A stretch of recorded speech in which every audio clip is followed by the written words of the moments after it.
అయ్యా పరిశుభ్రమైన మనస్సుతో, ఎలాంటి అనాలోచన లేని మనస్సుతో, ప్రవర్తనతో నీ వాక్యాన్ని వినడానికి మాకు సహాయం దయచేయండి.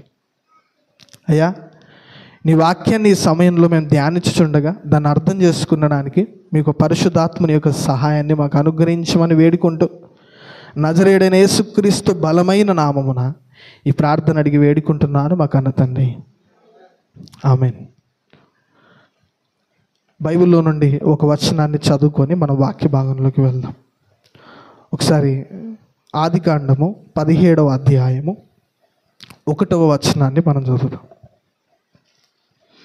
ఆదికాండము 17వ అధ్యాయము 1వ వచనం.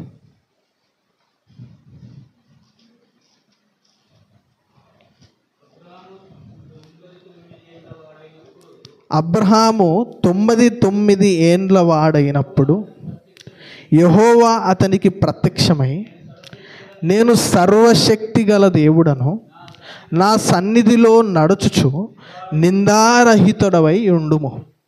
ఇది అబ్రహాము గారు దేవుని గూర్చి ఒక సందర్భములో, అతని గర్భఫలము లేని సందర్భములో దేవుడు స్వయముగా అతనితో మాట్లాడుతున్న సందర్భం.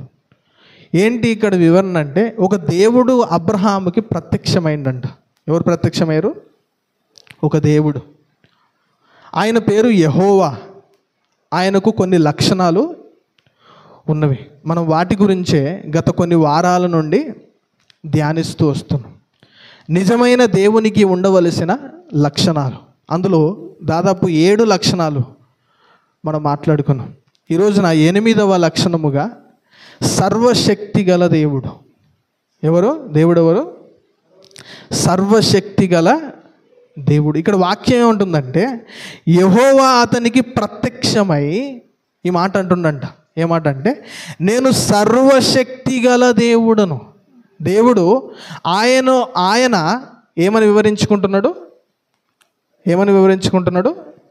నేను సగం శక్తి గలవాన్ని అని వాక్యం చెప్పట్లే, నేను సర్వశక్తి గలవాడను అంటున్నాడు. ఏమంటున్నాడు? సర్వశక్తి గలవాడను. ఇక్కడ ఇలా కాకుండా నేను శక్తి గలవాడను అని కూడా చెప్పుకోవచ్చా? చెప్పుకోవచ్చు. కానీ దేవుడు ఏమంటుండంటే, నేను సర్వశక్తి గలవాడను. సర్వశక్తి అనేది ఏం తెలియజేస్తుంది? ఈ మాటలోని అర్థం ఏంటి? అన్ని శక్తులపైన ఉన్నతమైన శక్తి. అంటే అన్ని శక్తులకు మూలమైన శక్తి. అన్ని శక్తులు కూడా ఈ శక్తికి భయపడతాయి. ఎందుకంటే ఇది సర్వశక్తి. అందుకే సర్వశక్తి దేనికి మూలమైందంటే, ఈ లోకంలో ఉన్న ప్రతి శక్తికి, ప్రతి పవర్కి మూలమైనది సర్వశక్తి. శక్తి అంటే పవర్. మన ఈ లోకంలో మనిషి యొక్క జ్ఞానశక్తి అంటాం. జ్ఞానశక్తి, ఇంకా బలశక్తి. అంటే మనిషికి పలు రకాల శక్తులు. ఆలోచన శక్తి అంటే ప్రతి దాంట్లో మనిషికి ఏమున్నది? శక్తి.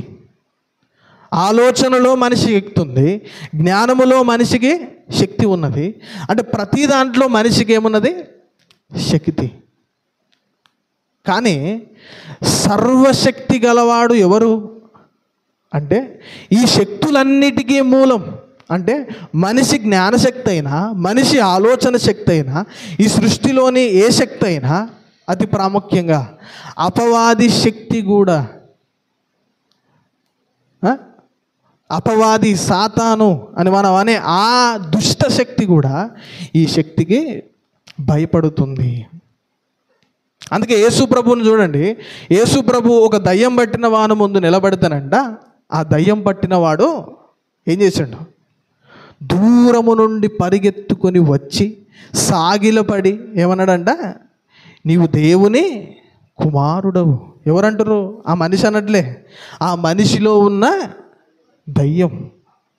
ఎవరి గురించి? యేసు ప్రభు గురించి. ఎందుకనంటే ముందు నిలబడిన వాడు సామాన్యుడు కాదు, ముందు నిలబడిన వాడు సగం శక్తి గలవాడు కాదు, ఆ దయ్యము పైన కూడా శక్తి గలవాడు. అందుకే బైబిల్ ఒక మాట ఉంటుంది, దేవుని నామమట అన్ని నామముల కంటే పైనామం. అలాగే దేవుని శక్తి అన్ని శక్తుల కంటే పైనున్న శక్తి. ఈరోజున క్రైస్తవులమైన మనం ఈ లోకములో ఉండే కొన్ని శక్తులకు మనం భయపడుతూ ఉంటాం. చేతబడి చేసే ఒక శక్తికి మనిషి భయపడతాడు. దయ్యము పడితే ఆ దయ్యం పట్టిన వ్యక్తిని బట్టి మనిషి భయపడతాడు. కానీ మనిషికి తెలియాల్సిన విషయం, క్రైస్తవునికి తెలియాల్సిన విషయం ఏంటంటే దేవుడు సర్వశక్తి గలవాడు. దేవుడు ఆ శక్తిని కూడా శక్తి కానిదానిగా చేయగలవాడు. దేవుని శక్తికి ఆ శక్తి ఏం చేస్తుంది? భయపడుతుంది. ఎందుకంటే సాతాను శక్తి ఏ శక్తి కాదు, సర్వశక్తి కాదు. ఎందుకు సాతాను కూడా దేవునికి భయపడతాడంటే వాని శక్తి సర్వశక్తి కాదు కాబట్టి. ఎందుకు సాతాను యోబు గురించి దేవుని దగ్గరకు వచ్చి పర్మిషన్ అడుగుతుంది? ఎందుకంటే యోబు మీద మనకి ఏం లేదు, హక్కు లేదు.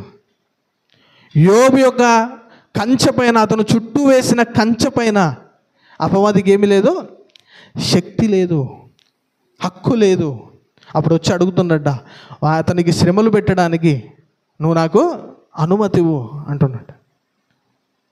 అంటే అనుమతిని అడుక్కుంటుండు కాబట్టి సాతాను దయ్యము ఏం కాలేడు, సర్వశక్తి గలవాడు కాలేడు. కానీ ఈ లోకములో దయ్యము సాతాను దేవుడని పిలువబడుతూ ఎలా పిలువబడుతుండో సర్వశక్తి గలవాడుగా పిలువబడుతున్నాడు. అసలు వాని సబ్జెక్టులో లేదు, వానికి లేని అర్హత అది. కానీ మనిషి ద్వారా దయ్యము దేవుడై ఏమని పిలువబడుతుండో సర్వశక్తిమంతుడని పిలువబడుతున్నాడు. అందుకే ఈ దేవుడు తనను తాను పరిచయం చేసుకుంటుండు. నేను ఎవరిని అంటే నేను సర్వశక్తి గలవాడిని. ఎందుకు అబ్రహాంతో ఈ మాట పలకాలి? ఎందుకు అబ్రహాముకి ఆ మాట తెలియజేస్తున్నాడు? అప్పుడు ఆయన వయసు ఎంతంట 99 ఏండ్లు. అబ్రహాం వయసు ఎంతంటే ఈ మాట దేవుడు అతనికి చెప్తున్నప్పుడు 99 ఏండ్లు, 99 years. అంటే ఇంకొకటి కొడితే ఇంకో సంవత్సరం అయితే సెంచరీ ఉందా? ఆ వృద్ధాపములో ఉన్న ఆ వ్యక్తికి దేవుడు తనను తాను ఏమని చెప్పుకుంటున్నాడు? నేను సర్వశక్తి గలవాడు. ఎందుకు చెప్పుకుంటుండో తర్వాత వచనాలు చూడండి ఒకసారి. తర్వాత వచనం 3వ వచనం చూడండి. కాబట్టి అబ్రహాము కానాను దేశములో 10 ఏండ్లు కాపురం ఉన్న తర్వాత, సారీ 2వ వచనం కదా, నాకును నీకును మధ్య నా నిబంధనను నియమించి నిన్ను అత్యధికముగా అభివృద్ధి పొందించదనని అతనితో చెప్పెను. అప్పుడు 3వ వచనం. అబ్రహాము సాగిలపడి ఉండగా దేవుడు అతనితో మాట్లాడి, ఇదిగో నేను నియమించిన నా నిబంధన నీతో చేసి ఉన్నాను, నీవు అనేక జనములకు తండ్రి వగుదు. ఈ సందర్భంలో ఏం జరిగింది అనంటే ఆయన సున్నతి చేసుకున్న సందర్భం కనబడుతూ ఉంటుంది. అబ్రహాము గారి కుటుంబం అంతా కూడా అప్పటికి ఇస్సాకు వాళ్ళకి జన్మించిండా అని అడిగితే, జన్మించిండా 17వ అధ్యాయానికి? ఎప్పుడు జన్మించిండు? ఒకసారి 17వ అధ్యాయంలో 19వ వచనం చూడండి. దేవుడు నీ భార్య అయిన శారా నిశ్చయముగా నీకు కుమారుణ్ణి కనును, నీవతనికి ఇస్సాకను పేరు పెట్టుదు. అంటే ఈ 17వ అధ్యాయంలో 9 ఏండ్ల వయసున్న అబ్రహాముకి ఇంకోరు పుట్టలే, కొడుకు పుట్టలే. శారా నుండి ఇస్సాకు ఇంకా పుట్టలేదు. ఏ వయసులో అబ్రహాము ఏ వయసులో ఉన్నాడు? 99. అంటే 89 ఏళ్ళ వయసు శారమ్మకి. అంటే 10 సంవత్సరాలు తక్కువ అబ్రహాం గారి కంటే. శారమ్మ ఎన్ని సంవత్సరాలు తక్కువ? 10 సంవత్సరాలు. ఈమె 89 ఏండ్లు, ఆయన 99 ఏండ్లు. ఇప్పుడు ఈమె 90 ఏండ్లకు వచ్చేసరికి, ఆయన 100 ఏళ్ళకి వచ్చేసరికి ఎవరు పుట్టారో తెలుసా? ఇస్సాకు జననం జరిగింది. 100 ఏండ్ల ఒక అబ్రహాము వృద్ధుడు, 90 ఏండ్ల ఒక స్త్రీ ఎవరిని కన్నారు? ఒక కుమారుణ్ణి కన్నారు. ఈ రోజున ఎలాంటి పరిస్థితుల్లో తెలుసా? యవ్వనములోనే పెళ్లి చేసుకుంటే పిల్లలు పుట్టలేని పరిస్థితి. 25 ఏళ్ళు 30 ఏళ్ళు ఉన్న వాళ్ళు వివాహం చేసుకుంటేనే వాళ్ళకు సంతానము లేని పరిస్థితి. ఇప్పుడు ఇలాంటి పరిస్థితులు కనబడుతుంటే బైబిల్ ఏం కనబడుతుంది? 90 ఏళ్ళున్న ఒక స్త్రీ, 100 ఏళ్ళున్న ఒక పురుషుడు ఏం సంపాదించుకున్నారు? ఒక సంతానాన్ని సంపాదించుకున్నారు. చూడండి ఎలా కలిగింది ఇది అనంటే, ఇది ఎవరికి సాధ్యం? సర్వశక్తి గల దేవునికి సాధ్యం. ఆయన ఎందుకు సర్వశక్తి గలవాడు తెలుసా? మృతతుల్యమైన శారా గర్భము, మృతతుల్యమైన అబ్రహాము వృద్ధాపము, అలాంటి మృతతుల్యమైన స్థితిలో కూడా దేవుని శక్తి ఏం చేస్తుంది? పని చేస్తుంది. దేవుని సర్వశక్తి ఎంత గొప్పది అని అంటే, వృద్ధాపములో మృతతుల్యం అంటే ఇక అది చావడానికే పనికొస్తుంది. ఆ శరీరము దేనికి పనికొస్తుంది? వృద్ధాపంలో ఉన్న శరీరం దేనికి పనికొస్తుంది? దేనికి, మన భాషలో చెప్పాలంటే దేనికి పనికిరాదు. ఎందుకంటే వాళ్ళు అందుకే పని చేయరు. వృద్ధులు అందుకే కష్టపడలేరు, నడవలేరు, తిరగలేరు, ఏమీ చేయలేరు. ఎందుకు అనంటే వాళ్ళకి ఇక మరణం చేరువలో ఉన్నది. అంటే ఆ దేహానికి దిక్కేంటి ఇప్పుడు అంటే మరణం. అలాంటి మృతతుల్యమైన శరీరమట మరో బ్రతికుండే శరీరాన్ని కనగలిగింది. గర్భఫలం అంటే అర్థం ఏంటి? గర్భఫలం అంటే అర్థం ఏంటి? మరో ప్రాణం పుట్టడం, అంతే కదా. పిల్లలు పుట్టడం అంటే అర్థం ఏంటి? మరో ప్రాణం పుట్టడం. అంటే ఒక మృతతుల్యమైంది, చావుకే పరిమితమైన ఒక దేహం మరో ప్రాణాన్ని కనగలిగింది.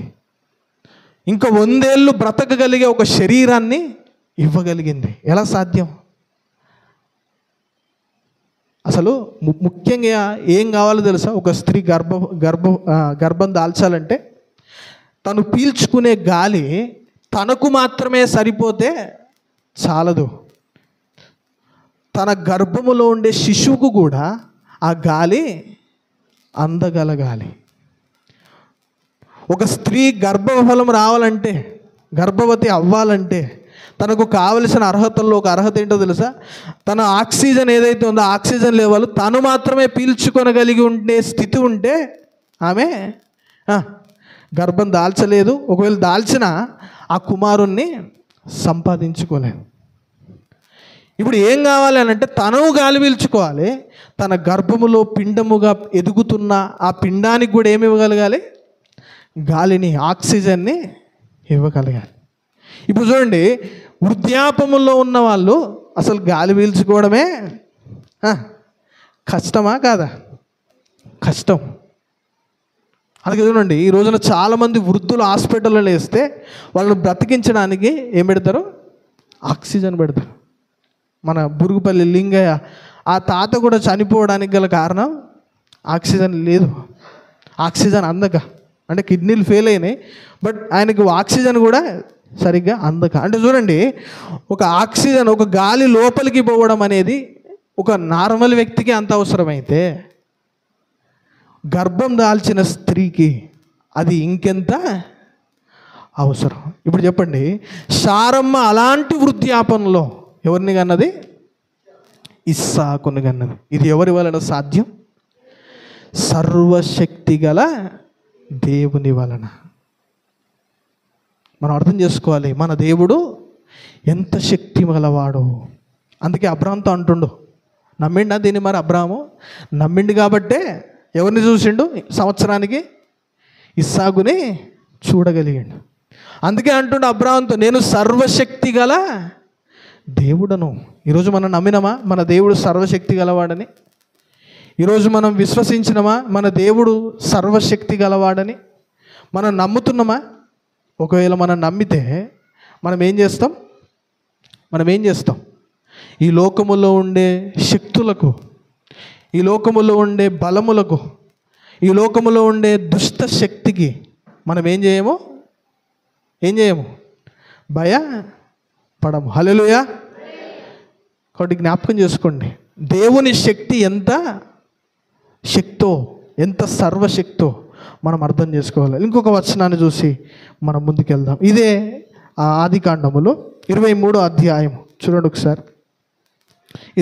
28వ అధ్యాయము 3వ వచనం చూడండి.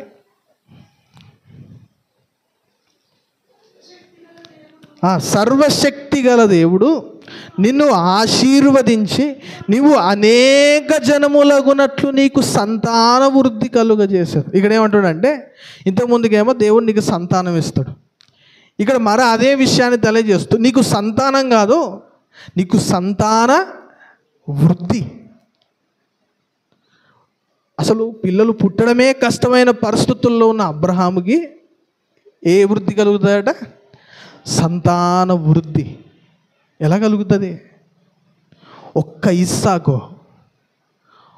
తర్వాత నిర్గమకాండంకి వచ్చేసరికి ఆ ఒక్క ఇస్సాకు నుండి కలిగిన జనం నిర్గమకాండంలో 6 లక్షల కాల్వలముగా మారిపోయారు. 400 సంవత్సరాల్లో 6 లక్షల 12 మంది కాస్త ఎంతమంది? 400 సంవత్సరాల్లో 6 లక్షల మంది. ఐగుప్తే భయపడిపోయిందట. ఎందుకు భయపడ్డది ఐగుప్తు? వీళ్ళు మాకంటే ఎక్కువ జనముగా మారిపోతున్నారు. ఒకవేళ వీళ్ళు ఎక్కువైపోతే ఐగుప్తులు ఉండడమే కష్టమైపోయే పరిస్థితి వస్తుంది.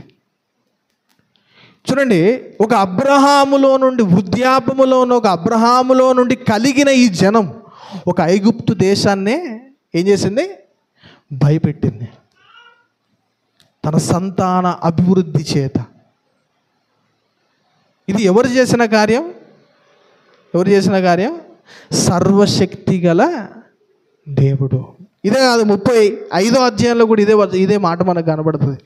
దేవుడు సర్వశక్తి గల దేవుడని. దేవుడు ఎవరు? సర్వశక్తి గల దేవుడు. అది మాత్రం కాదు, ఇదే ఆదికాండము 48వ వచనంలో కనబడుతుంది, దేవుడు సర్వశక్తి గలవాడు. ఇలా మాట్లాడుకుంటూ పోతే ఎన్నో వచనాలు దేవుని గురించి మనతో మాట్లాడుతున్నాయి. దేవుడు సర్వశక్తి గలవాడు. అలనాడు అబ్రహాము నమ్మిన దేవుడు, అలనాడు యాకోబు ఇస్సాకులు నమ్మిన దేవుడు, ఈరోజు మనము నమ్ముతున్న దేవుడు ఏ శక్తి గలవాడు? సర్వశక్తి, సర్వము పైన శక్తి గలవాడు. అందుకే మృతతుల్యమైన శారా గర్భాన్ని ఆయన తెరవగలిగాడు. మృతతుల్యమైన అబ్రహాము శరీరమును సహితం ఇస్సాకును కనడానికి దేవుడు ఉపయోగించుకోగలిగాడు. ఇది సర్వశక్తుని శక్తి. చూడండి, మీరు నిర్గమకాండంలో చూడండి, నిర్గమకాండము 6వ అధ్యాయం 3వ వచనం చూడండి ఒకసారి. దేవుడు ఏమంటున్నాడు? నిర్గమకాండము 6వ అధ్యాయము 3వ వచనం చూడండి.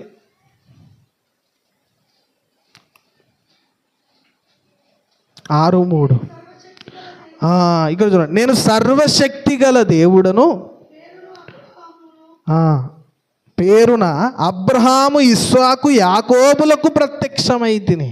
ఎలా ప్రత్యక్షమైందంటే దేవుడు వాళ్ళకి సర్వశక్తి గల దేవుడనే పేరున. అంటే సర్వశక్తి గలవాడు అనేది ఆయన గుణం మాత్రమే కాదు, ఆయన పేరు కూడా. ఆయన పేరు కూడా ఆయన గుణ లక్షణాన్ని సూచిస్తుంది. ఆయన సర్వశక్తి గల దేవుడు. అందుకే అబ్రహాము ఇస్సాకు యాకోబుల దేవుడట. ఎలాంటి దేవుడట? సర్వశక్తి గల దేవుడు. ఈరోజు నీ దేవుడు, నా దేవుడు ఏ దేవుడు? సర్వశక్తి గల దేవుడు. ఏ శక్తి ఆయన శక్తికి మించినది కాదు. ఏ శక్తి ఆయన బలానికి మించినది కాదు. అన్ని శక్తులు ఆయనకు విధేయత చూపించాల్సిందే. అన్ని శక్తులు ఆయన ముందు గడగడ వనకవలసిందే. అది మానవ శక్తి అయినా, అది దుష్ట శక్తి అయినా, అది ఈ సృష్టిలో ఉండే ఏ శక్తి అయినా. చూడండి, ఈరోజు మనం గమనించాలి, దేవుడు ఎంత సర్వశక్తి గలవాడు. ఇంకొక వచనాన్ని మనం చూద్దాం. యోబు గ్రంథము 5వ అధ్యాయము 17వ వచనం చూడండి.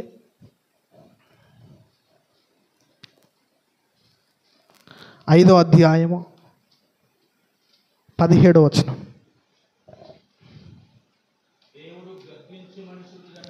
దేవుడు గద్దించు మనుషుడు ధన్యుడు, కాబట్టి సర్వశక్తుడగు దేవుని శిక్షను తృణీకరింపకుము. ఏమంటుండు యోబు గ్రంథంలో? ఏమంటుండో? సర్వశక్తుడగు దేవుడు వేసే శిక్షను ఏం చేయొద్దట? తృణీకరించకూడదు. నాకు వద్దు అనొద్దు. ఎందుకంటే ఇది ఎవరు వేస్తున్న శిక్ష? సర్వశక్తుడగు దేవుడు వేస్తున్న శిక్ష. అందుకే మనం చేసిన కొన్ని పాపములను బట్టి, మనం చేసిన కొన్ని అపరాధములను బట్టి మన జీవితంలో ఏమొస్తాయి? శిక్షలు. మనం చేసే తిరుగుబాటును బట్టి దేవుని విషయంలో ఊహించకుండా మన జీవితంలోకి ఏమొస్తాయి? శ్రమలు. వీటిని తట్టుకోవాలని నాకు ఎందుకు ఇచ్చినావు అని అనొద్దంట. ఎందుకంటే సర్వశక్తి గలవాడు నీకేం వేస్తుండో? శిక్ష వేయుచున్నాడు. అబ్రహాం అంటుండో, యోబు అంటుండో, ఇవన్నీ శిక్షలు నాకు వస్తున్నాయి. ఎవరి నుండి? సర్వశక్తి గల దేవుడి నుండి అని ఒక స్నేహితుడు చెప్తుండు అబ్రహాంకి, యోబు గారికి. యోబు, ఈ సమస్యలు, ఈ శిక్ష సర్వశక్తుడకు దేవుని నుండి వచ్చుచున్నవి. కానీ దేవుడా పెడుతుంది? అనుమతి దేవుడిచ్చిండు, కానీ శిక్షిస్తుందో వాళ్ళు? సాతాను. యోబుని శిక్షిస్తుందో వాళ్ళు? సాతాను. కానీ అనుమతి ఎవరిది? అంటే ఆ శక్తికి కూడా ఎవరిచ్చారు అనుమతి? దేవుడు. ఎందుకు మనిషిలోకి దయ్యం రాగలదు? ఎందుకు దయ్యం మనిషిని ఆవహించగలదు? అప్పుడప్పుడు మనం చూస్తూ ఉంటాం దయ్యం పట్టిన వాళ్ళు. మన సంఘంలో కూడా ఉన్నారు కొందరు దయ్యము నుండి విడుదల పొందిన వాళ్ళు. ఎందుకు ఒక మనిషిలోకి కూడా అది రాగలదు అంటే దానిలోకి రాగలిగే అర్హతనట ఎవరిచ్చారట దానికి? దేవుడు. మనందరూ తెలుసు, యేసు ప్రభు ఒక స్థలానికి వెళ్ళాడు, గెరేసేనుల దేశానికి. అక్కడికి వెళ్ళినప్పుడు ఒక దయ్యం పట్టిన వాడు వచ్చిందంట. నువ్వెవరు అని యేసు ప్రభు అడిగితే వాడు ఏమన్నాడు? మేము సేన అన్నాడంట.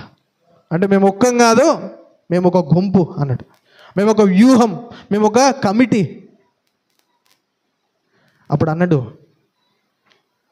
మేము ఆ పందులలోకి వెళ్ళునట్లు నీవు ఏమివ్వాలి?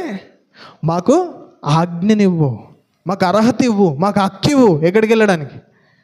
పందులలోకి వెళ్ళడానికి. ఎందుకు పందుల్లోకి వెళ్ళాలనుకుంటుంది? ఇంకో ప్రమాదం ఉంది. దానికి తెలుసు ఆ ప్రమాదం ఏంటో. ఒకవేళ యేసు ప్రభు పంపాలనుకుంటే ఇప్పుడు మాకు సేఫెస్ట్ ప్లేస్ ఏంటి తెలుసా? పందులు. ఒకవేళ అందులోకి కానీ దేవుడు పంపకపోయిండా, యేసు ప్రభు పంపకపోయిండా, మేము ఎక్కడికి పోవాలి తెలుసా? ఎక్కడికి పోవాలి? నరకానికి పోవాలి. ఇప్పుడు నరకం కంటే ఏం సేఫ్ మాకు? పందుల్లోకి వెళ్ళడం సేఫ్.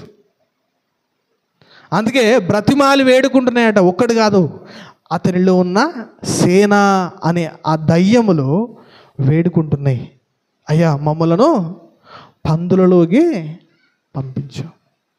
చూడండి, సర్వశక్తి గల దేవునికి ఈ దుష్ట శక్తి, ఈ దయ్యము శక్తి, ఈ సాతాను శక్తి ఏమైపోతుంది? గడగడ వణికిపోవచ్చున్నది, బ్రతిమాలుతుంది. అప్పుడంట అక్కడ ఎన్ని పందులు చనిపోయినాయంట? 3000 2000 ఉంటుంది. దాదాపు 2-3 వేల పందులు చనిపోయినాయి నీళ్ళల్లో దుంకి. చూడండి, అపవాది యొక్క శక్తి దేవుని శక్తికి భయపడుతున్నది. అపవాది యొక్క శక్తి దేవుని యొక్క ప్రభావానికి, దేవుని యొక్క మహిమకు అది భయపడుతున్నది. ఎందుకంటే దానికి తెలుసు దేవుడు దెబ్బ కొడితే ఎలా ఉంటుందో. ఎందుకంటే ఆల్రెడీ అది తినొచ్చింది. దానికి తెలుసు దేవుడు మాట్లాడితే, దేవుడు శిక్షిస్తే ఎలా ఉంటుందో, నరకం అంటే ఎలా ఉంటుందో ఎవరు తెలుసు? దయ్యానికి బాగా తెలుసు. అందుకే అంటుంది, మమ్మల్ని పందుల్లోకి పంపించు. ఈ రోజున విశ్వాసమైన నీవు దేవుని శక్తిని నువ్వు హేళన చేస్తున్నావు, దేవుని శక్తిని నువ్వు చిన్న చూపు చూస్తున్నావు, దేవుని శక్తిని నువ్వు పట్టించుకోవట్లే. కాబట్టి జ్ఞాపకం చేసుకో, దేవుడు సర్వశక్తి గలవాడు. మన శక్తి మనకు సరిపోదు, మన బలము మనకు సరిపోదు. కానీ మన బలానికి, మన శక్తికి తన బలాన్ని తోడు చేస్తే, తన శక్తిని తోడు చేస్తే మనం మన జీవితంలో దేనినైనా సాధ్యపరచగలవు. సర్వశక్తి గలవాడు అనేది అన్ని శక్తులు ఆయనకు భయపడుతున్నవి అనేది మాత్రమే కాదు, కానీ ఇంకొక విషయాన్ని కూడా నేర్పిస్తుంది. ఏం విషయం అంటే, దేవుని శక్తి ఏదైనా చెయ్యగలదు. దేవునికి ఒక మాట ఉంది బైబిల్లో, దేవునికి సమస్తము సాధ్యమే. ఎందుకు సాధ్యం? ఎందుకంటే ఆయనది నరుని శక్తి కాదు, ఆయనది సాతాను శక్తి కాదు, ఆయనది సర్వశక్తి. అందుకే ఆయనకు అసాధ్యమైనదట ఏదీ లేదు. అందుకే యేసు ప్రభు మాట్లాడితే, యేసు ప్రభు మాట పలుకగానే, దేవుడు మాట పలుకగానే ఏమి కలిగింది? ఈ ఆకాశ మహాకాశాలు, ఈ భూమి పైన ఉన్న చెట్లు ఇవన్నీ ఎట్లా వచ్చినాయి? దీనికి కారణమోలు దేవుని మాటకున్న శక్తి. మనం మాట్లాడితే ఏమైనా అవుతుందా? మనం మాట్లాడితే ఏదైనా అవుతుందా? ఏది కాదు. కొందరు అంటారు, అరే వాడు శాపాలు పెడుతుండ, ఆ శాపం నా మీదకి వస్తుంది. ఏ శాపాలు రావు. మనిషి శపించేంత స్టామినా, అంత శక్తి మనిషికి లేదు. వాడోడు శపిస్తేనో, వీడోడు శపిస్తేనో, వాడోడు దూషిస్తేనో, వీడోడు దూషిస్తేనో అవి నాకు తగులుతాయని భయపడకండి. అలాంటివి ఏమీ జరగవు. ఎందుకంటే మనిషి శక్తి పరిమితి కలిగింది. మనిషి శక్తికి లిమిట్ ఉంది. మనిషి మాట ఏది పలికితే అది కాదు, అది అయ్యే ప్రసక్తే లేదు. కానీ దేవుడు ఏది పలికినా జరుగుతుంది. అందుకే ఆకాశము కలుగును గాక అనగానే ఆకాశము కలిగింది. భూమి కనబడును గాక అనగానే భూమి కనబడింది. భూమి పైన చెట్లు మొలిపించును గాక అనగానే భూమి చెట్లను మొలిపించింది. ఆకాశములో పక్షులు కనబడుగాక కలుగుగాక అనగానే ఆకాశంలో పక్షులు ఎగరడం మొదలైనవి. జీవరాశులను జంతువులను పుట్టించుగాక నేల అనగానే నేల నుండి జంతువులు పుట్టుకొచ్చినాయి. నీటిలో నుండి ఆకాశ పక్షులు, భూమిలో నుండి జీవరాశులు, ఇవన్నీ వీటిలో నుండి రావడానికి గల కారణం ఏ శక్తి? దేవుని మాటకున్న శక్తి. ఆ ప్లేస్లో మనిషి ఉండి ఆకాశం కలుగాక అంటే కాదు. ఎందుకంటే మనిషి మాటకు శక్తి, మాట మాత్రమే ఉంది, ఆ మాటకి శక్తి లేదు. మరి ఏ శక్తి ఉంది మాటకి? మన మాటకి ఏ శక్తి ఉంది? ఏ శక్తి ఉంది? గొడవలు పెట్టించే, ప్రకృతికి సైతం చిచ్చు పెట్టే శక్తి మన మాటకు ఉంది, మన నోటికి. ఎట్లా? కాని మాటలు మాట్లాడాం అనుకోండి, మీకు అర్థం కావడానికి అత్త కోడలు ఉంది. అత్త కోడల్లో కోడలు అత్త గురించి ఇట్లా అన్నది మీ అత్త అనగానే అత్తకు కోడలు ఏమన్నదో ఇంకొక మాట మార్చి ఎవరైనా గలీలోనో చెప్పారు అనుకోండి, ఇప్పుడు అత్త కోడల మధ్య ఏమవుతుంది? ఫైట్. ఇది మానవుని నాలుక సృష్టించింది. ఒక దేశం ప్రధాని మాట్లాడితే మరో దేశానికి గొడవ. ఇప్పుడు పాకిస్తాన్ గురించి ఇండియాడు మాట్లాడిన అనుకోండి, ఇండియాలో ఉన్న పెద్ద ప్రతినిధి పాకిస్తాన్ గురించి మాట్లాడిన అనుకోండి, దేశాల మధ్య చిచ్చు, ఒక ఊర్ల మధ్య చిచ్చు వస్తుంది, కొన్ని రాష్ట్రాల మధ్య కూడా చిచ్చు వస్తుంది. దేనివల్ల అంటే మాటల వల్ల. చూడండి, పార్టీ వాళ్ళు మాటలతోనే చిచ్చులు పెట్టుకుంటారు. ఈ పార్టీలో ఉన్నాడు ఈ పార్టీకి సపోర్ట్ చేస్తూ మాట్లాడతాడు. వీని పని ఎప్పుడు ఏంటంటే ఎదుటిన్న పార్టీని తిట్టడమే వీని పని. అంటే మానవుని నాలిక గొడవలను సృష్టిస్తే, మానవుని నాలిక పాడు చేసేదాన్ని సృష్టిస్తే, దేవుని నాలుక శూన్యములో నుండి సృష్టిని సృష్టించింది. దేవుని మాట ఏమీ లేని ఈ స్థితిలో నుండి ఒక అద్భుతమైన సృష్టిని, ఒక అద్భుతమైన నిర్మాణాన్ని దేవుని మాట సృష్టించగలిగింది. మన మాట అన్నిటినీ పాడు చేస్తుంది, మన నాలుక అన్నిటికీ చిచ్చు పెడుతుంది. ఇది ప్రమాదం. కాబట్టి సర్వశక్తి గల వాని మాటనట ఎలాంటిది? సర్వశక్తి కలిగినది. బైబిల్లో ఒక అద్భుతమైన సందర్భం కనబడుతుంది. యేసుప్రభు దగ్గర కంట ట్యాక్స్ కట్టడానికి ఆయన దగ్గరకు వస్తారంట. ఏమయ్యా యేసు ప్రభు, యేసు ట్యాక్సీ కట్టవా, నువ్వు పన్ను కట్టవా అంటే యేసు ప్రభు కట్ట అనలేదు. పేతురుకు ఒక విషయం చెప్పిండు. పేతురు, నువ్వు ఆ నది దగ్గరికి వెళ్ళు, ఆ యోర్దాను నది దగ్గరికి వెళ్ళు, యోర్దాను సంథింగ్ ఏదో ఒక నది దగ్గరికి వెళ్ళు, ఆ నదిలో ఒక ఆ చేపలో ఒక నాణ్యం నీకు వస్తుంది అన్నాడు.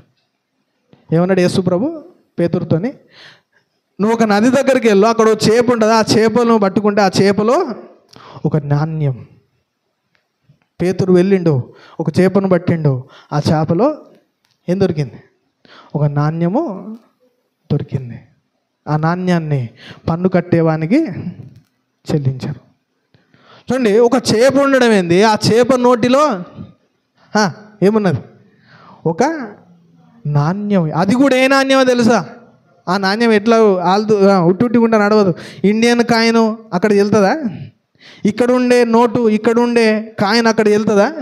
అంటే ఆ చేప కడుపులో ఉన్న కాయిన్ కూడా రోమియుల ముద్రతో ముద్రింపబడి ఉండాలి. ఎలా వచ్చింది నాణ్యం?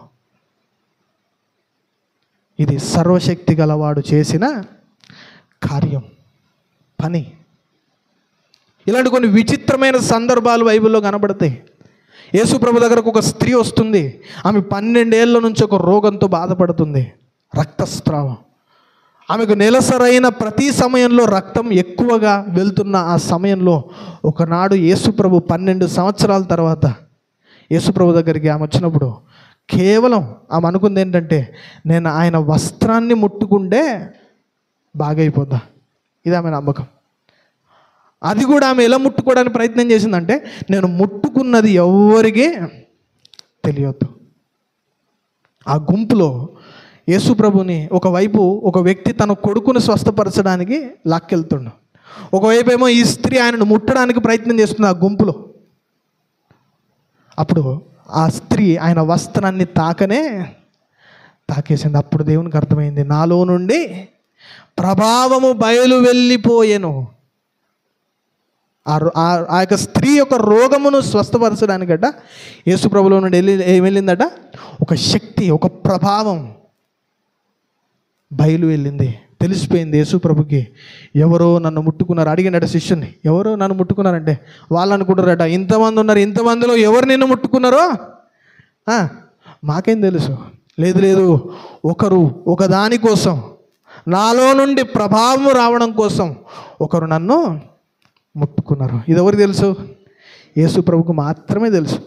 ఆ స్త్రీ ఎవరో కూడా యేసు ప్రభుకి తెలుసు. అప్పుడు ఆమె అందరి ముందు ఒప్పుకుందట, నిన్ను ముట్టిన వాడిని నేనే. అప్పుడు ఆమె సాక్ష్యం చెప్తుంది. నేను ఇన్ని ఏండ్ల నుండి నేను ఈ రోగంతో బాధపడ్డా, కానీ నీ వస్త్రం ముట్టగానే నాకేమైపోయింది? బాగైపోయింది. ఇది సర్వశక్తి గలవాడు చేసిన కార్యం. మనందరూ తెలుసు, యేసు ప్రభు పట్టుకోవడానికి కొందరు సైనికులు వచ్చారంట. అప్పుడు పేతురుకి చాలా కోపం ఉంటుంది, ఆయన కొంచెం సీరియస్ మనిషి. యేసుప్రభు, నువ్వు యేసుప్రభు పట్టుకోనికి వస్తావా అని ఈయన ఏం చేశాడు? పట్టుకోవడానికి వచ్చిన మల్కు అనే ఒక దాసుని, ఒక సైనికుని చెవిని నరికేశాడు. అప్పుడు యేసుప్రభు అన్నాడు, నీ కత్తిని ఓరలో ఉంచు అని చెప్పి అతడి చెవిని ముట్టుకొని మళ్ళా చెవిని వచ్చేలా అతుక్కునేలా చేశాడు. చూడండి, అంటే వైద్య శక్తి. ఏ శక్తి ఇది? వైద్యం చేసే శక్తి. దేవుని శక్తిలో అన్ని శక్తులు ఉన్నాయి. ఆయన మాటలో శక్తి ఉంది, ఆయనకు వైద్య శక్తి తెలుసు, ఆయనకు ప్రతి ఒక్క శక్తి ఎరిగి ఉన్నాడు. ఆయనకి ఎలా ఆపరేషన్ చేయాలో తెలుసు. ఎందుకంటే ఆ చెవిని మళ్ళీ ఆయన ఎట్లా అతికించడో తెలుసా? మళ్ళీ ఎట్లుందో ఫస్ట్ మనమన్నా మనిషి డాక్టరు ఆపరేషన్ చేస్తే ఏం కనబడతాయి? మళ్ళీ కుట్లు కనబడతాయి. కానీ యేసు ప్రభు ఆ చెవిని మొదట ఏ రీతిగా ఉందో ఆ రీతిగా దాన్ని అతికించడు. ఎందుకంటే ఈ దేహములో నడుస్తున్న ఈ శక్తి పైన ఆయనకు శక్తి ఉన్నది.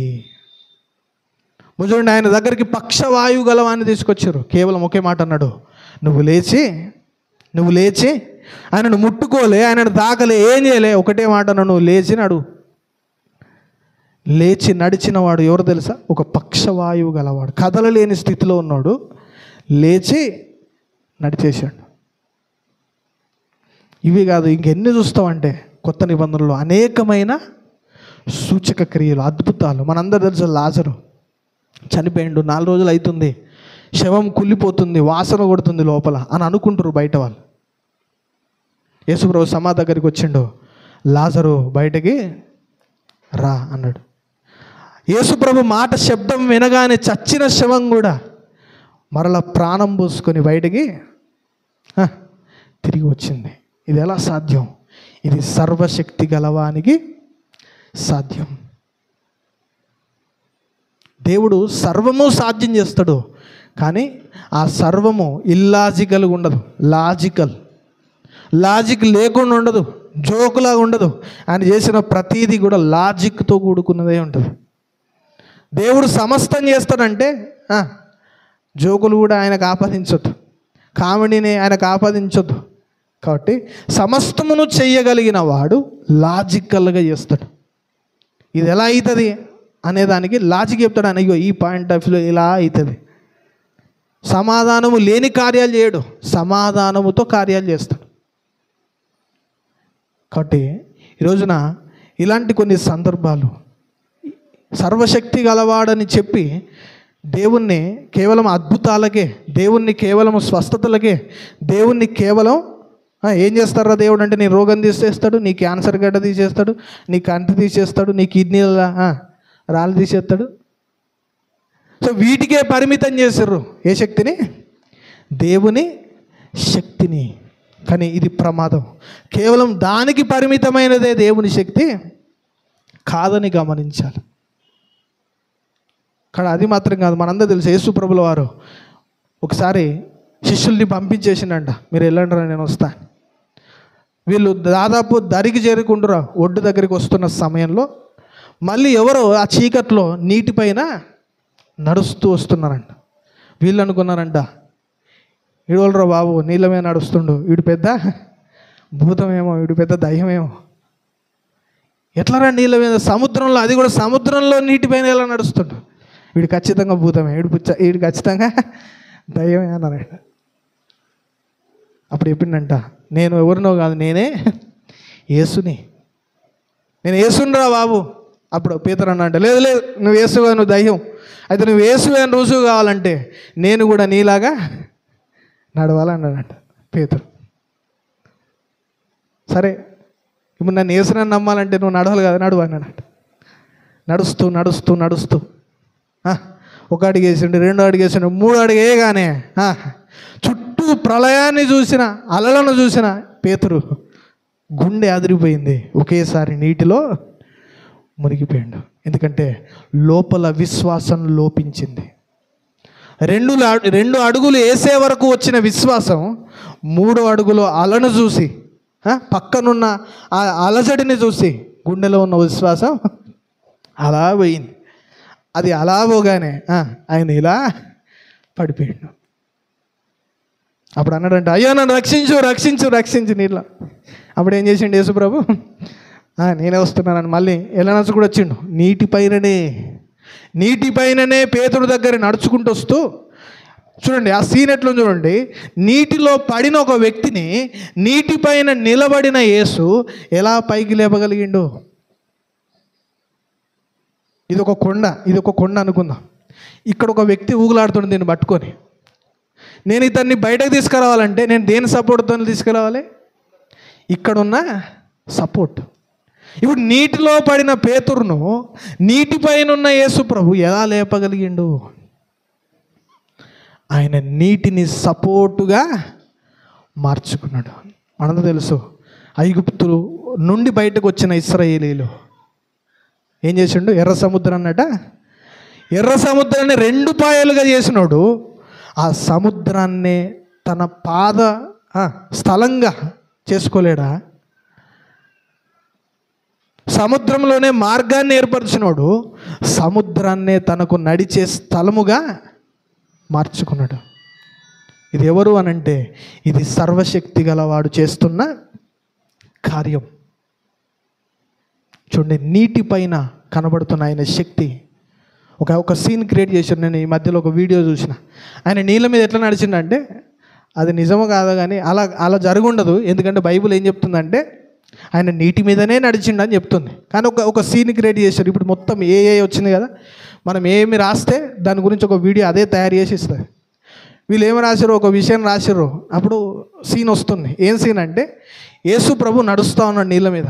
ఆయన ఒక్కొక్క అడుగు వేస్తున్నప్పుడు ఆ నీటి కింద ఆయనను మోయగలిగే అన్ని చేపలు వచ్చి నిలబడుతున్నాయి.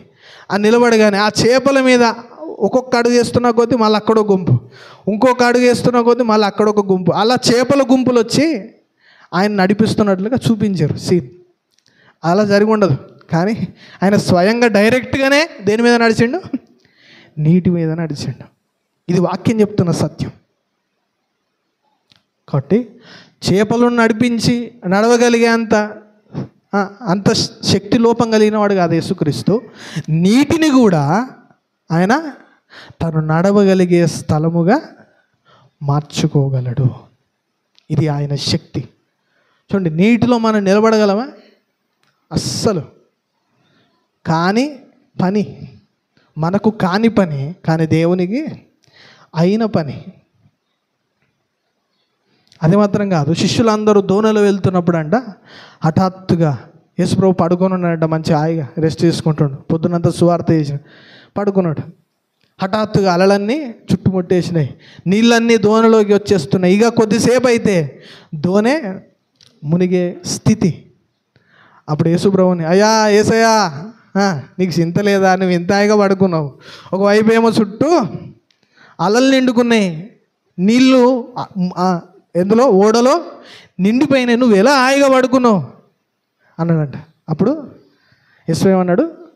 అల్ప విశ్వాసులారా అని చెప్పి, గాలి నువ్వు ఆగిపో అన్నాడంట. సముద్రమా నువ్వు నిమ్మలంగా. చూడండి, ఎప్పుడైతే ఆయన ఆ మాట పలికిండో గాలి ఆగెను, సముద్రము నిమ్మలమాయెను. సైలెంట్. సముద్రాన్నే సైలెంట్ చేసినోడు, సముద్రాన్ని లేపే గాలినే సైలెంట్ చేసినోడు. ఈరోజు మనకున్న సమస్యలను, మనకున్న బాధలను, మనకున్న కష్టములను, మనల్ని దేవుని దగ్గరికి రాలేకుండా చేస్తున్న వాటిని దేవుడు సైలెంట్ చేయలేడా? దేవుడు చూసుకోలేడా? నీ పనులను చూసుకోలేనంత శక్తి లేనివాడా దేవుడు? నీ బ్రతుకును, నీ కష్టాలను, నీ జీవితాన్ని చూసుకోలేనంత శక్తిహీనుడా దేవుడు? కాదు, ఆయన సర్వశక్తి గలవాడు. మనందరూ తెలుసు యోనా గారి కథ. ఏ కథ? యోనా గారి జీవితం. అయ్యి యోనా, నువ్వు నినివేకి వెళ్ళరా అన్నాడు దేవుడు. వినలేదు. తర్షీషుకి వెళ్ళిండు, ఓడెక్కిండు. ఓడలో తుఫాన్ వచ్చింది. అప్పుడు అందరికి అర్థమైంది, చీట్లేగానే తప్పు చేసిన ఆయన యోనానే, దేవుని మాటినలే, అందుకే ఈ తుఫాన్ వస్తుంది, నన్ను పడేయండి బయటకి, అప్పుడు ఈ తుఫాను ఆగిపోతుంది అన్నాడు యోనా. తప్పు తెలుసుకున్నాడు. అలా తప్పు తెలుసుకోగానే అన్న తర్వాత వాళ్ళందరూ, ఆ గ్రూప్ అంతా కలిసి ఆయన్ని లేపి నీళ్ళలో ఎత్తేసారు, సముద్రంలో ఎత్తేసారు. సముద్రంలో ఎత్తేగానే జరిగిన సందర్భం చూడండి. ఎప్పుడైతే సముద్రంలో పడుతున్నాడో అప్పుడు ఒక మాట ఉంటుంది, ఆయన నియమించిన మత్స్యము, ఆయన నియమించిన మత్స్యము. మత్స్యం అంటే చిన్న చేప కాదు, షార్క్, పెద్ద చేప. ఎవరు నియమించారు? యోనా నీళ్ళల్లో పడగానే మృంగేయాలని నియమించిన ఒక మత్స్యం. అది అప్పుడే హఠాత్తుగా ప్రత్యక్షం కాలే, అది ఎప్పుడో దేవుడు నియమించిన ఒక మత్స్యము. చాపొచ్చింది, యోనాని మింగింది.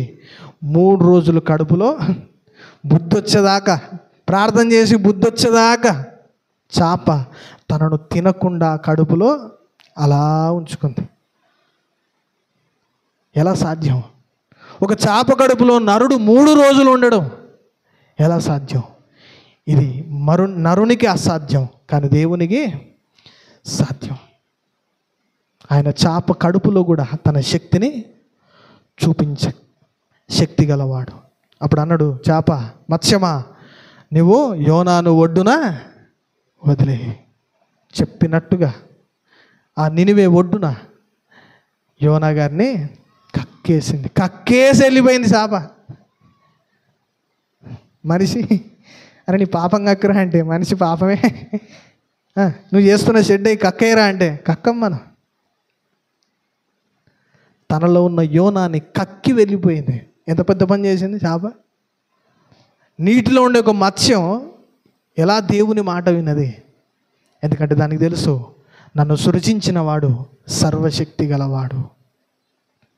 సముద్రంలో ఉండే నీళ్లకు తెలుసు, నన్ను చేసిన వాడు సర్వశక్తి గలవాడు.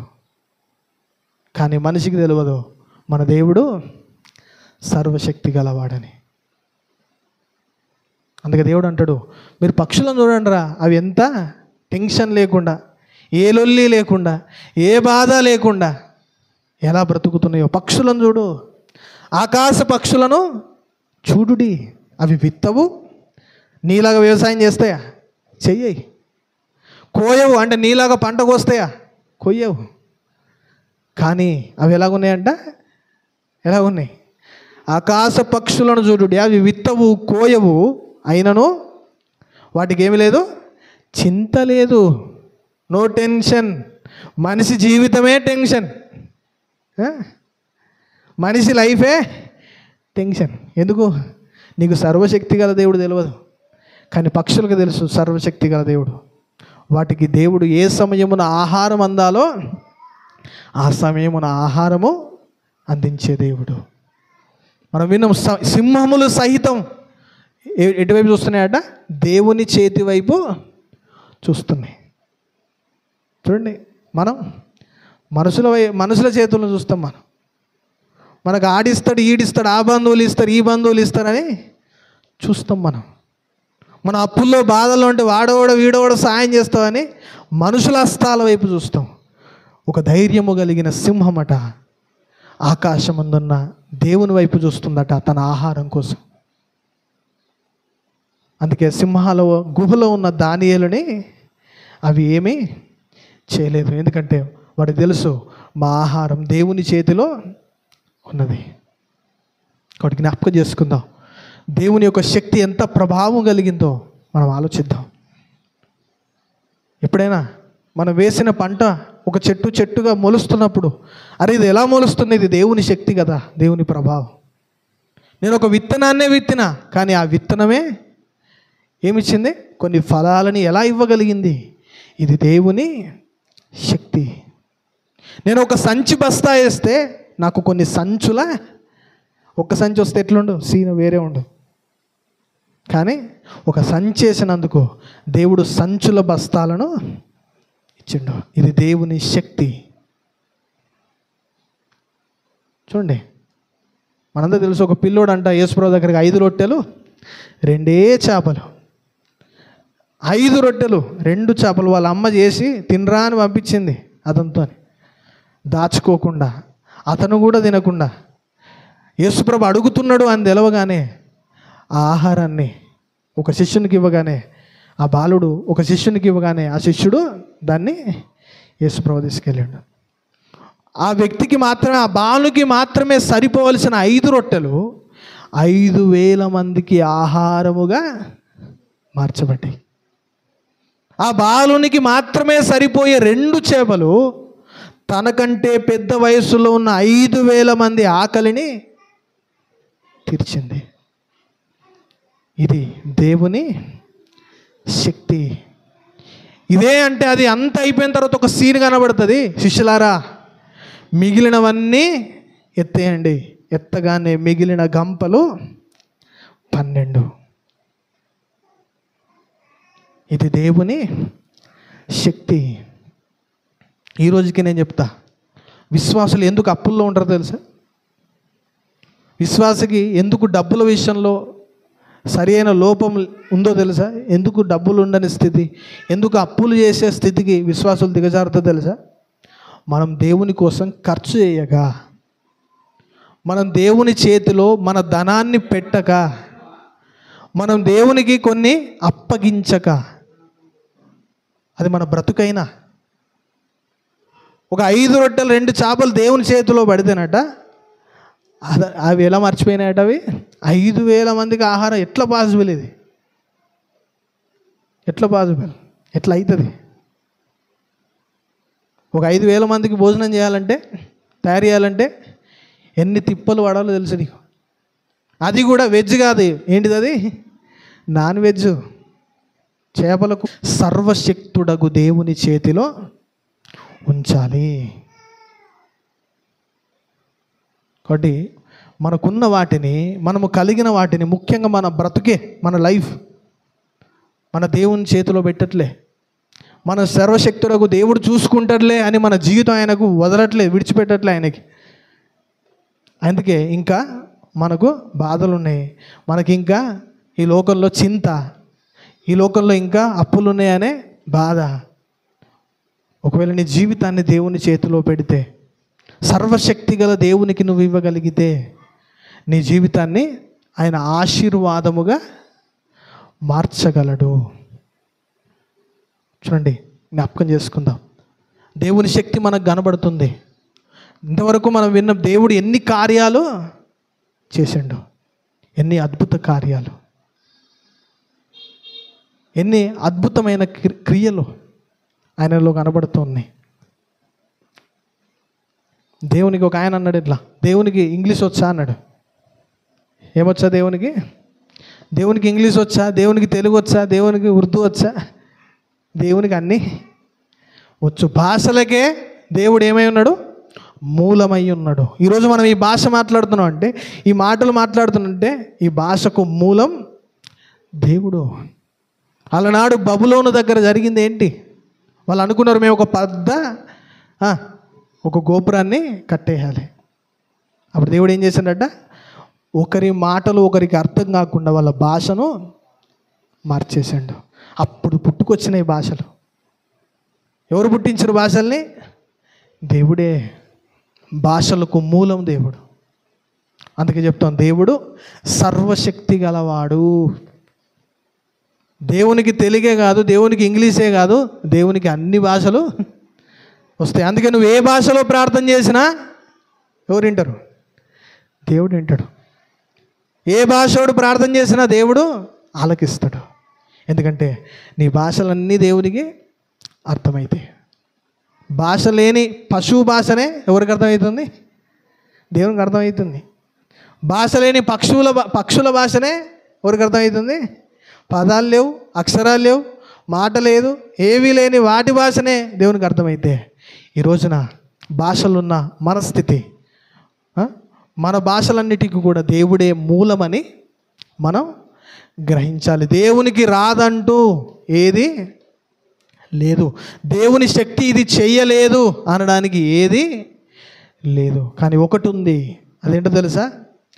దేవుని శక్తి పాపం చెయ్యలేదు. మనకు శక్తి ఉంది కాబట్టి మనం పాపం చేస్తాం, మనం తాగుతాం, మనం తింటాం. కానీ దేవునికి శక్తి ఉన్నా దేవుడు తినడు, దేవుడు తాగడు, దేవుడు అబద్ధం ఆడడు. సర్వశక్తి గలవాడు ఎందుకు అబద్ధం ఆడడు?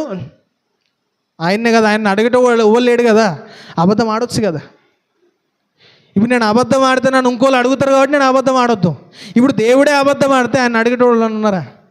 నువ్వు ఎందుకు అడిగినావని ఉన్నారా? ఎవరు లేరు. మరి అట్లాంటి అబద్ధం ఆడొచ్చు కదా, అట్లాంటి పాపం వ్యభిచారం చేయొచ్చు కదా, అట్లాంటి దేవుడు తప్పులు చేయొచ్చు కదా. ఎందుకు చేయడు? ఎందుకంటే ఆయన బుక్లో లేని సబ్జెక్టు ఏంటిది?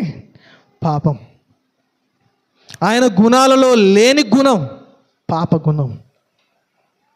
ఆయన గుణాలలో ఉండకూడని లక్షణం పాపపు లక్షణం. అందుకే ఆయన సర్వశక్తి గలవాడైనా ఏం చేయడు? పాపము చేయడు. అందుకే వాక్యం ఉంటుంది, అది కూడా బైబిల్లో ఉంటుంది, సర్వశక్తి గలవాడు న్యాయము తప్పునా అని ఉంటుంది. సర్వము పైన శక్తి గలవాడు ఏం తప్పడు? న్యాయాన్ని తప్పడు.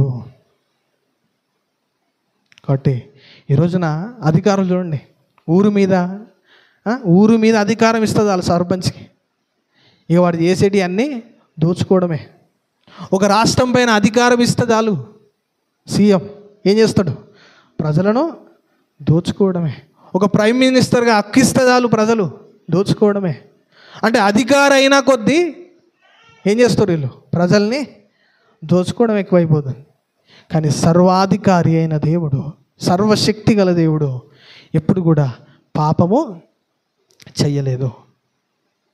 కాబట్టి జ్ఞాపకం చేసుకుందాం, దేవుడు ఎంత సర్వశక్తి గలవాడు. ఆయనలో పాపము లేదు. శక్తి ఉన్నా, సర్వము పైన శక్తి ఉన్నా పాపము చెయ్యని దేవుడు. ఈరోజు మనం జ్ఞాపకం చేసుకుందాం. ఈ రోజున మనం పాపం చేస్తున్నాం, తప్పు చేస్తున్నాం. మనది సర్వశక్తి కాదు. మన శక్తి దేవుని మీద ఆధారపడిన శక్తి. అయినా మనం తప్పు చేస్తాం, అయినా మనం అబద్ధం ఆడతాం, అయినా మనం లేనిపోని కథలు పడతా ఉంటాం. ఏ శక్తి అయినా, సగం శక్తి అయినా, నరశక్తి అయినా. కాబట్టి ఇది మంచిది కాదు, ఇది ప్రమాదం. మనం సర్వశక్తి గల దేవునికి విధేయత చూపించే వారమై ఉండాలి. కాబట్టి జ్ఞాపకం చేసుకుందాం, బైబిల్ ఎంతగా దేవుణ్ణి వర్ణిస్తుంది, ఆయనను తనను తాను ఎలా వర్ణించుకుంటూ మాట్లాడుతుంది. నేను సర్వశక్తి గల దేవుడను. మీరు ఐగుప్తు తెగుళ్ళు చూడండి, 10 తెగుళ్ళు వస్తాయి. ఆ 10 తెగుళ్లకు ఐగుప్తు అనే దేశమే పతనమైపోయిన స్థితిలోకి వెళ్ళిపోయింది. యెహోవా అంటేనే, దేవుడు అంటేనే భయపడే స్టాండర్డ్లోకి వచ్చింది. దేవుడు తెప్పించిన 10 తెగుళ్ళు సెట్ అయిపోయింది. కానీ లాస్ట్లో కూడా సెట్ కాలే. మళ్ళీ సముద్రంలో ఏం చేశాడట ఐగుప్తీయులను దేవుడు? ఇశ్రాయేలునేమో సముద్రం దాటించిండు. కానీ ఇంకో సీన్ అయింది వెనక. సముద్రంలో ఏమవుతుంది? ఐగుప్తీయులు మునిగిపోతున్నారు. ఒకవైపు రక్షిస్తున్న దేవుడు, ఒకవైపు శిక్షిస్తున్న దేవుడు. ముందు రక్షణ, వెనుక శిక్ష. ఎందుకే సర్వశక్తి గల దేవుడు రక్షించగలడు, శిక్షించగలడు. కాబట్టి దేవునికి భయపడవలసిన ఖచ్చితమైన పని మనది.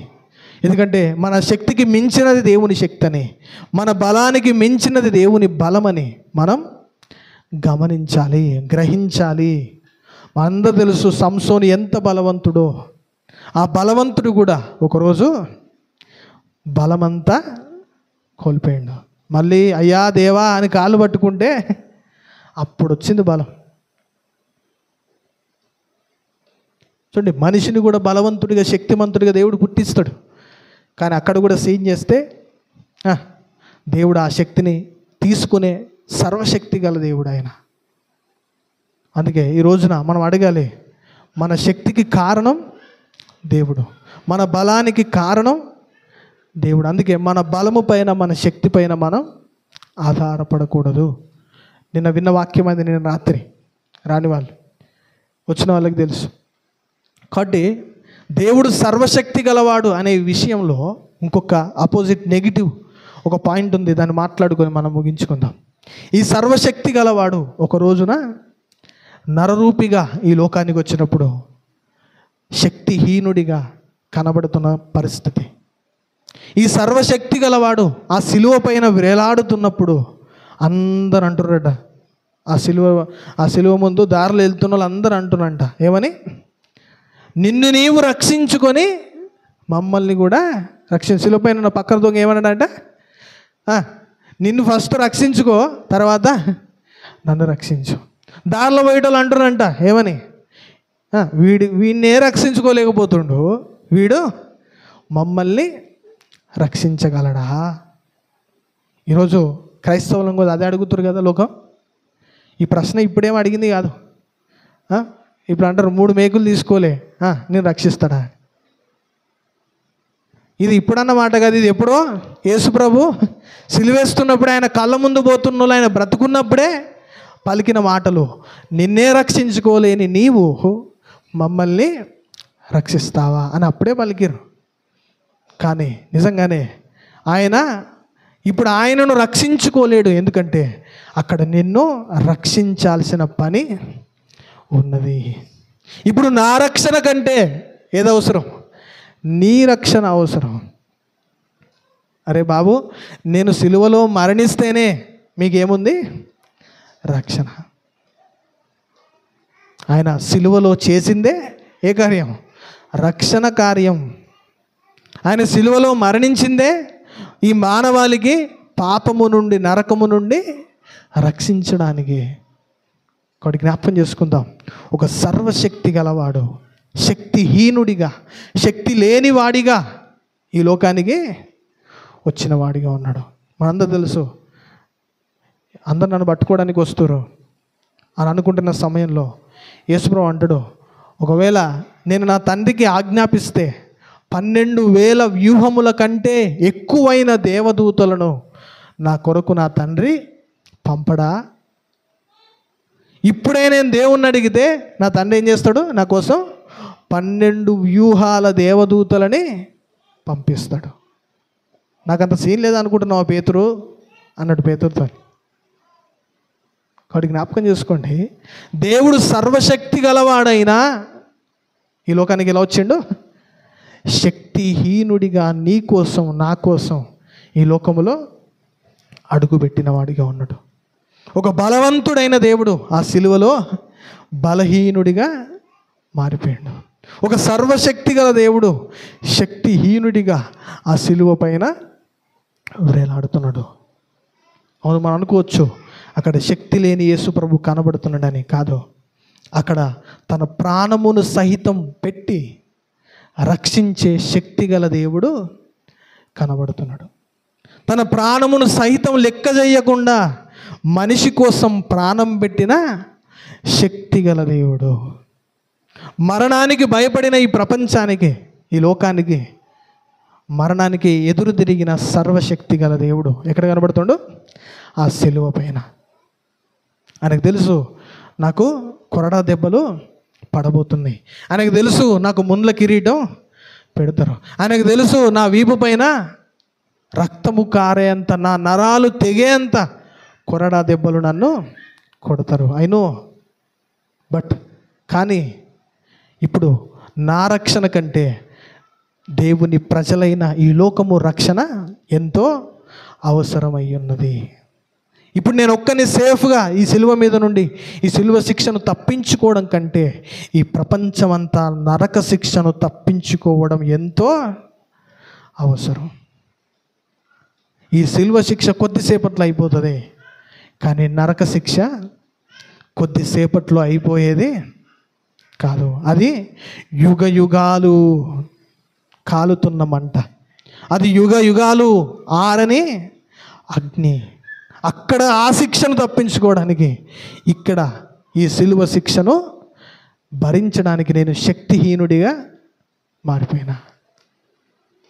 కాబట్టి యేసు ప్రభు శక్తిహీనుడుగా సిలువలో కనబడట్లే, కానీ కనబడని సర్వశక్తి గలవాడిగా మనకు అర్థం కాని ఒక కార్యాన్ని ఆ సిలువలో ఆయన చేస్తున్నాడు. కాబట్టి జ్ఞాపకం చేసుకుందాం, నీ కోసం నా కోసం యేసు ప్రభు చేసిన త్యాగం. ఆయన ఎంత గొప్పవాడు అంటే వాక్యం అంటుంది ఆయన సర్వశక్తి గలవాడు. ఏమైంది ఈ సర్వశక్తి గలవాడు? ఏం చేసిండు ఈ సర్వశక్తి గలవాడు అంటే ఆయన పశువుల పాకలో, పశువుల తొట్టిలో పుట్టిండు. ఆయన ఈ లోకంలో బ్రతికినప్పుడు ఒక ఒడ్లవాని పని చేసిండు. డోర్లు కిటికీలు తయారు చేసుకుంటూ బ్రతికిండు. ఆయన ఏం చేసిండు? సర్వశక్తి గలవాడు ఈ భూమి మీదకి వచ్చి అంటే 33.5 సంవత్సరాలు ఆయన ఈ భూమి మీద నడిచిండు, మనిషిగా నడిచిండు, పాదాలతో ఈ భూమి మీద నడిచిండు. మనమన్నా కార్లలో బస్సులలో తిరుగుతున్నాం, అలనాడు యేసు ప్రభు కొన్ని వేల కిలోమీటర్లు పాదాల పైన నడిచిండు. ఒక సర్వశక్తి గల దేవుడు.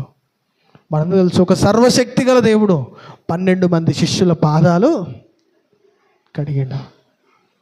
అవసరమా? ఒక సర్వశక్తి గలవానికి ఒక 12 మంది పాదాలు కడగడం అవసరమా? ఎస్, అవసరమే అంటాడు. ఎందుకంటే నాలోని తగ్గింపు వాళ్ళకు కూడా రావాలంటే ఈ సర్వశక్తి గలవాడనైన నేను వీళ్ళ పాదాలు కడగడం అవసరం. చూడండి, ఒక సర్వశక్తి గల దేవుడు తనను తాను ఎంతగా తగ్గించుకొని ఒక దాసుని స్వరూపము ధరించి తన్ను తానే రిక్తునిగా, ఆయనకి ఏమొచ్చేది లేదు, మనం రక్షింపబడితే మనకే సేఫ్. ఆయనకి ఏమొచ్చేది లేకపోయినా ఆయన మన కోసం ఈ లోకంలో చూడండి, మన కోసం చేసేవాళ్ళు ఎవ్వరూ లేరు.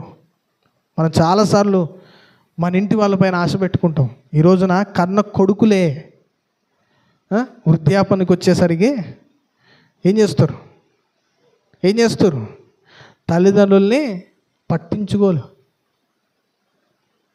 అలాంటి ఈ పరిస్థితుల్లో ఒక సర్వశక్తి గల దేవుడు ఒక సామాన్యమైన మనిషి కోసం ఈ లోకములో దాసుని స్వరూపాన్ని ధరించుకొని మన కోసం తన ప్రాణాన్ని అర్పించిన వాడిగా ఉన్నాడు. మొన్న ఎక్కడ ఒక న్యూస్ వచ్చిందంట, ఒక అత్తనంట తన కోడలికి కిడ్నీ ఇచ్చిందంట. ఏమిచ్చింది? కిడ్నీ ఇచ్చింది. ఎవరు? అత్త. ఇస్తారా అసలు? ఇక్కడ ఉన్న అత్తలు ఇస్తారా? సరే, కోడలు అత్తకి ఇస్తుందా కిడ్నీ? అయితే అక్కడ ఒక పాయింట్ ఉంది, ఒక విషయం ఉంది. కిడ్నీ కాబట్టి ఇచ్చింది. ఒకవేళ అదే గుండె అనుకో, ఇస్తుందా అత్త? కోడలు ఇస్తుందా? కిడ్నీలు రెండు ఉంటాయి కాబట్టి ఒకటి ఏం చేసింది, సరే కోడలే కదా అని ఇచ్చేసింది. అంటే మనకంటే కొంచెం ఎక్కువ ప్రేమనే ఉందనుకోండి కోడళ్ళ పైన, ఆమెకి అత్తల పైన కోడలే, కోడళ్ళ పైన అత్త. అదే ఒకవేళ గుండె అడిగితే ఆ అత్త ఇచ్చేదా? ఇయ్యదు. ఎందుకంటే గుండె ఒకటే, సింగిల్. ఇప్పుడు ఆ గుండె పోతే విషయం ఏంటంటే, కిడ్నీ ఒకటి పోతానంటే నేను బతుకుతా, కానీ గుండె పోతే నేను బ్రతకలేను. కానీ యేసుక్రీస్తు తన అవయవాల్లో ఉన్న ప్రతి అవయవం, తన శరీరంలో ఉన్న ప్రతి భాగాన్ని కేవలం నీ కోసం, ఆయన రక్తదానమే కాదు, ఆయన తన పరిశుద్ధమైన అవయవాలను శరీర దానముగా అర్పించిండు. యేసు ప్రభు రక్తదానమే చేయలే మనుషుల పాపాల కోసం. ఆయన ఏం చేసిండు? తన శరీరాన్ని కూడా దానముగా ఇచ్చేసిండు. అందుకే మనం తీసుకుంటున్న ఆయన శరీరము, ఆయన రక్తము ఇదేంటిదంటే యేసుక్రీస్తు దానానికి గుర్తు, యేసుక్రీస్తు దానానికి సాక్ష్యం, సాదృశ్యం. ఆయన మన కోసము చేసిన దానం, కార్యం. కాబట్టి జ్ఞాపకం చేసుకుందాం. ఈ రోజున మన పాపము కోసమై ఆయన అర్పించిన శరీరము, ఆయన అర్పించిన ఆయన రక్తము మన పాపములను, మన అపరాధములను, మనలో ఉన్న కల్మషమును, మన హృదయంలో ఉన్న కోపతాపాలను, మన హృదయంలో ఉన్న కుళ్ళు కుతంత్రములను పక్కన పెట్టి, అయ్యా వాటి నుండి నాకు దూరము చేయమని మన అపరాధములను, మన నోటి మాటలను బట్టి చేసిన పాపములను మన దేవుని దగ్గర ఒప్పుకుందాం. ఈ విషయాన్ని మనం జ్ఞాపకం చేసుకుందాం. దేవుడు ఎలాంటి వాడు? సర్వశక్తి గలవాడు. అందుకే నువ్వెవరి మీద ఆధారపడాలి? దేవుని శక్తి పైన. ఈ లోకంలో ఏ శక్తికి నువ్వు భయపడకో, కానీ సర్వశక్తి గల దేవునికి ఖచ్చితంగా నువ్వు భయపడాల్సిన అవసరత ఉన్నది. ప్రార్థన చేసుకుందాం. కళ్ళు మూసుకోండి, ప్రార్థన చేసుకుందాం. అందరు కళ్ళు మూసుకున్నట్లయితే, ఇంతవరకు నిజంగానే దేవుడు నీతో నాతో మాట్లాడిన విలువైన విషయాలు